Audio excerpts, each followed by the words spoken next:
High বন্ধুরা, আমি এই গরমে বানিয়ে ফেলেছি ফুড দিয়ে টক ঝাল মিষ্টি আইসক্রিম। এই গরমকালে কিন্তু ভীষণ ভালো লাগে এই আইসক্রিমটা খেতে। তা আমি কি করে বানিয়েছি তোমাদেরকে দেখিয়ে দিচ্ছি, চলো। আমি একটা তরমুজ নিয়ে নিয়েছি। এখন তো রসালো ফল ভর্তি, তাই সবার ঘরেই রসালো ফল থাকে। তরমুজটাকে আমি কেটে টুকরো টুকরো করে ভেতরের অংশটাকে নিয়ে বাইরের অংশটাকে ফেলে দিয়েছি, আর হাতার পেছন দিয়ে ভালো করে ম্যাশড করে নিয়েছি এবং জুসটাকে বের করে নিয়েছি।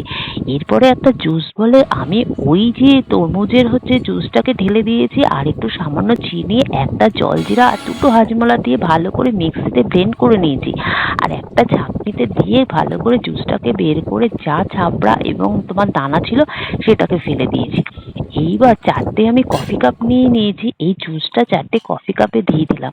তারপরে মুখটাকে ভালো করে ফয়েল দিয়ে আটকে এবার ছুরি দিয়ে সামান্য কেটে আমি আইসক্রিমের কাঠিগুলো দিয়ে দিয়েছি। আর এরপর আমি 2 ঘন্টা ফ্রিজে রাখছি সামান্য জমার জন্য। এরপরে তো একটা ফ্রুটস দেবো, যে সবুজটা দেখেছো ওটা কি দিয়েছি যেন, শশা। গরমকালে কিন্তু শশা খাওয়া খুব উপকার।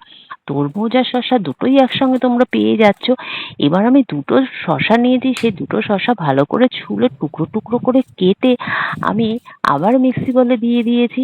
আর ওর ভেতরে সামান্য আমি জলজিরা দিয়েছি, দুটো হাজমোলা দিয়েছি, আর একটুখানি চিনি দিয়েছি, যেহেতু তরমুজে আমি অনেকটাই করে দিয়েছি আর এটাতে অল্প করে দিলাম। তারপরে আমি সামান্য জল দিয়ে